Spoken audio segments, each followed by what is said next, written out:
Hello, my name is Luke, and today I'm excited to be talking about my research paper, A Nitrogen Alternative for the Engineering Challenge of Managing the Nitrogen Cycle.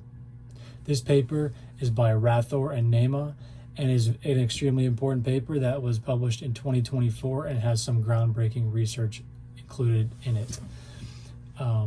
I've included a link here to the paper if you would like to follow along. So this addresses the nitrogen cycle challenge, which is important to everybody because all living things rely on nitrogen, especially plants at the base of the ecosystem.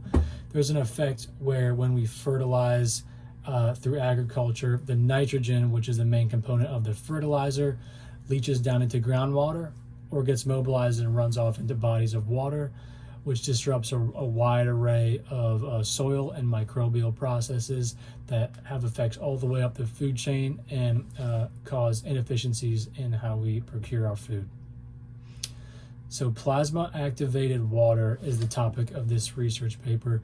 It is water that has been treated with plasma, and there are 4 states of matter. We know the main 3, obviously, but plasma is a 4th state that is not talked about as much, that relies on ionization and deionization, and you can produce it. It's not very commonly found on Earth, but you can produce it through modern technology. And this quote here is from the research paper, and it just summarizes how plasma is used to change the chemical makeup of normal water, and it gives it certain properties.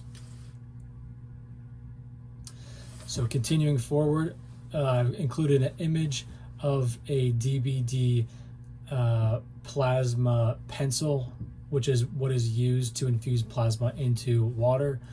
And then below that is a picture of plasma infused water.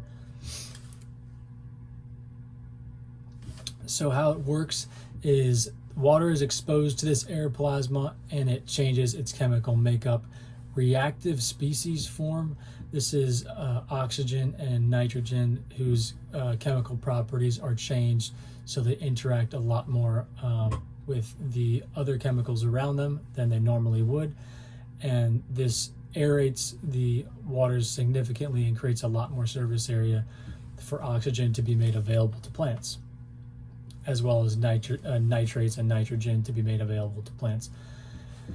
So how they put together this study, all the equipment they used, you can see listed here, and I just want to highlight that DBD plasma reactor that they used, and I also want to highlight the fact that they use ultra filtered water for all the different components of this study, just to make sure they had consistency.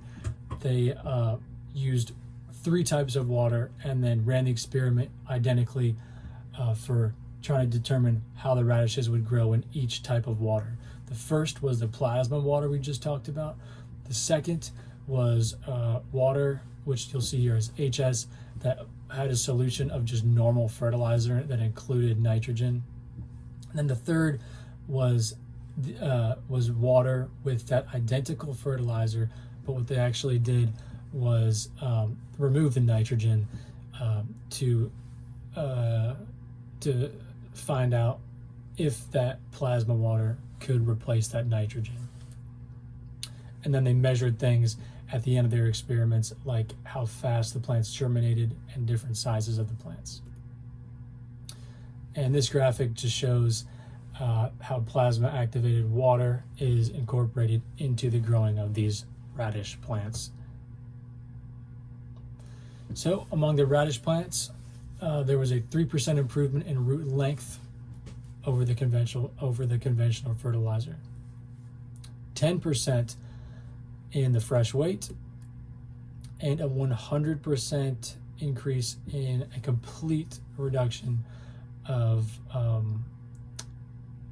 contaminants and microbial pathogens.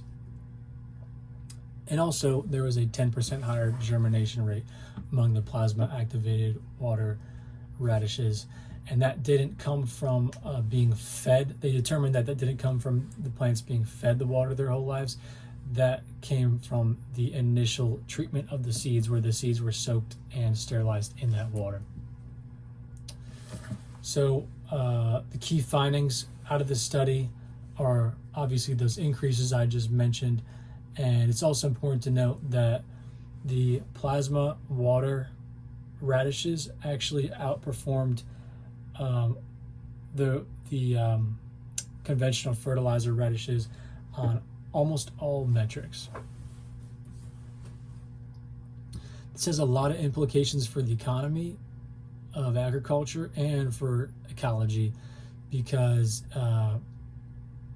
in the advent of new technology that reduces our reliance on chemical fertilizers, that can pave the way for greater efficiencies in the economy of agriculture, because there is less materials required, and then also reduce the enormous problem of nitrogen runoff into bodies of water and into groundwater. This quote I thought really beautifully summarized how PAW, how plasma activated water was so effective, and it is because of those reactive oxygen and reactive nitrogen species imparting potent antimicrobial properties onto the radishes and giving them that initial germination speed up. In the future, this technology should be, this PAW water should be used for a more diverse array of crops, and I think it's also clear that it could play a role in long-term nitrogen management. So, as I have already said, PAW outperformed the conventional fertilizer, leading to a lot of good implications for this technology. Thank you very much for listening to my presentation.